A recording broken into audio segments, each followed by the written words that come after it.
ఆంధ్ర తెలంగాణలో తక్కువ ఫీజులతో high quality results ఇస్తున్న ఏకైక సంస్థ తిరుమల్ ఐఏఎస్ ఇన్స్టిట్యూట్. ఇంకేంటి అంటే స్టూడియో పెట్టాలి అన్న థాట్ ఎలా వచ్చిందిరా?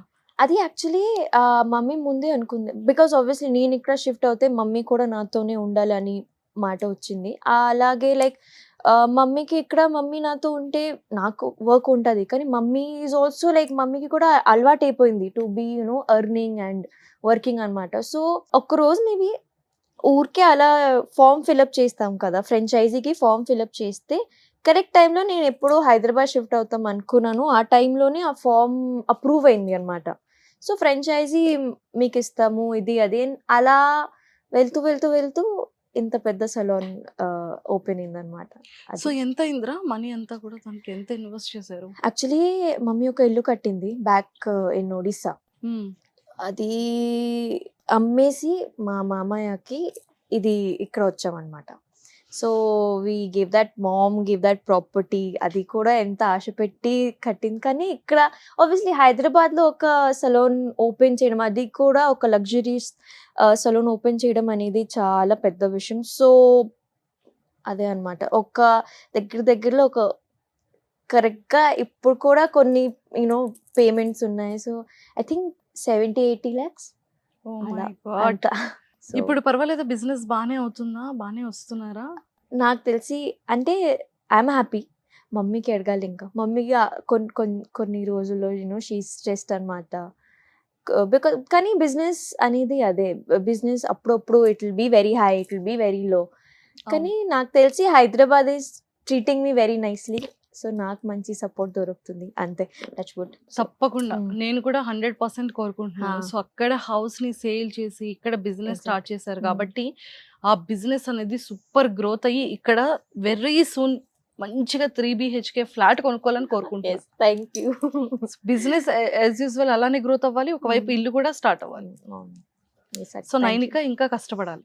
ఎస్, చాలా కష్టపడాలి. సో వెబ్ సిరీస్ తో పాటు ఫిలిం లో ఏమైనా ఆపర్చునిటీస్ వచ్చాయా? వచ్చాయి కానీ క్లీన్ ప్రాజెక్ట్స్ రాలేదు. ఇప్పుడు కొన్ని ప్రొడ్యూసర్స్కి సిగ్గు ఉండదు అండ్ అలాగే ముఖంలో అడిగిస్తారు. సో సరే తర్వాత కాల్ చేస్తానని కట్ చేసేస్తాను, నేను చేయను అని.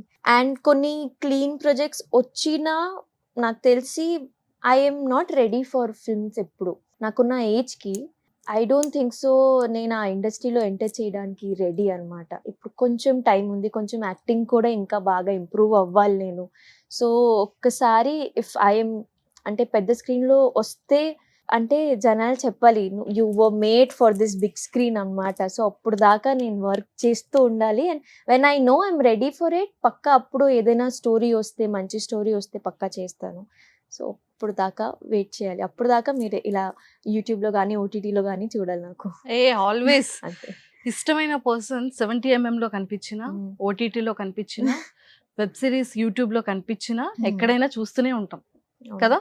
కానీ మాకు పర్సన్ కావాలి, అది ఎక్కడ అనేది లేదు. సో అలానే జనాలు కూడా వెల్కమ్ చేస్తారు. అయితే కాదురా, అంటే మంచి ఫిలిం ఛాన్స్ లోనే ప్రొడ్యూసర్ కమిట్మెంట్ అడగడం జరిగిందా? ఎన్నాళ్ళు అవుతుంది ఇది conversation? Thing is that producers directly అడగరు. కొంతమంది ఉంటారు కదా పీపుల్ హూ హ్యాండిల్ కాస్టింగ్స్ అనమాట. సో నాకు ఇప్పుడు కూడా నాకు ఫామ్ వస్తుంది, ఈ ఫామ్ ఫిల్ చేయండి మీ రెజ్యూమే అనేది, కలర్ హైట్ అవన్నీ అడుగుతారు. Whatever like what all kinds of are you okay with అంటే నార్మల్గా అవన్నీ okay. If you're okay with bold scenes, if you're not okay with bold scenes, సాడీలో ఓకేనా, సూట్ ఇవన్నీ మీకు ఓకేనా, అవన్నీ అడగొచ్చు కింద. కానీ పక్కా ఒక ఆప్షన్ ఉంటుంది, అది వాళ్ళు ఎలా రాస్తారు నాకు తెలియదు, కానీ ready to compromise yes or no అనే ఆప్షన్ ఉంటుంది. అది వాట్సాప్ మెసేజ్లో వాళ్ళు పెడతారు అంతే. అంత క్యాజువల్ అయిపోయింది ఇది అనమాట, అంత కామన్ అయిపోయింది. మంచిగా ఇది ఫిల్ చేసి పెట్టండి మాకు అసలుకి. అక్కడ ఆప్షన్ ఉంది, మీకు సిగ్గు లేదా యూఆర్ సెండింగ్ మీ దట్.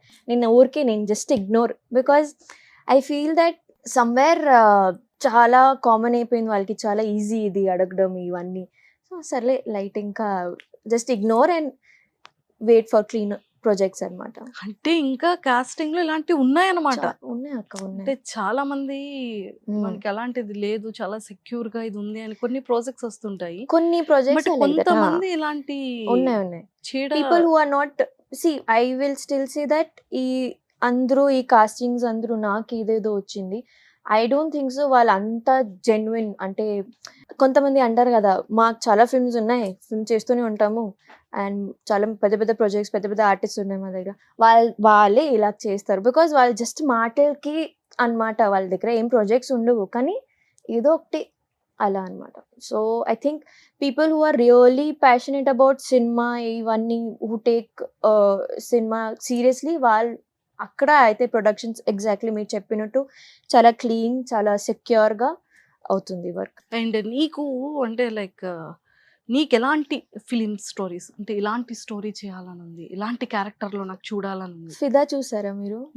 నాకు ఆ సాయి పల్లవి క్యారెక్టర్ కావాలి. కరెక్ట్. అంటే చాలా షీఈ్ తెలుగు అమ్మాయే కానీ షీఈ్ ఆల్సో తన ఇష్టం వచ్చినట్టు ఉంటుంది, ఫ్యామిలీని మంచిగా చూస్తుంది అండ్ షీఈ్ ఆల్సో బోల్డ్.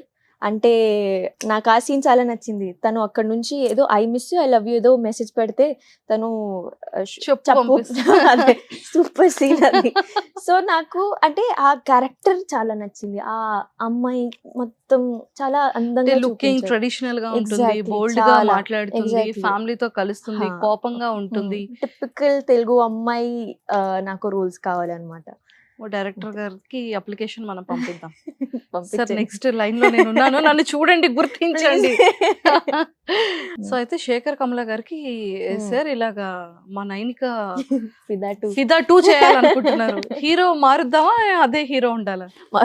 మారుద్దాం. అక్కడ ఎవరిని పెడితే బాగుంటుంది? నా పక్కన ఎవరైనా బాగుంటే. కాదురా, కొంచెం చెప్పరా ఆప్షన్స్. జూనియర్ ఎన్టీఆర్ గారు, రామ్ చరణ్ గారు. అలా చెప్తే obviously I have a huge crush on Ram Charan sir. కానీ అమ్మో, కానీ విలేజ్ గెటప్ లో అంటే రామ్ చరణ్, నువ్వు village back drop, Ram Charan గారు వెరీ చాలా పాష్ గా ఆరెంజ్ సినిమాలో రామ్ చరణ్ గారులా ఉంటే బాగుంటుందంట, అంతేనా? సో ఫిదా 2 కొంచెం చేంజ్ చేద్దాం. ఎలా? ట్రెడిషనల్ రామ్ చరణ్ గారు.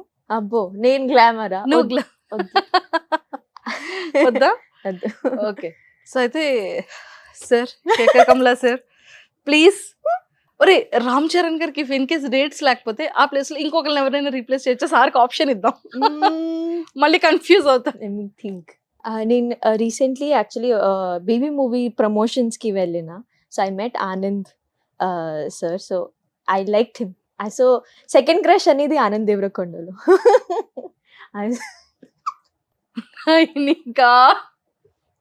It's okay to have crush. Okay sir, Anand Deverakonda sir please, నైనికాకి మీరు కూడా సెకండ్ క్రష్ మీరు.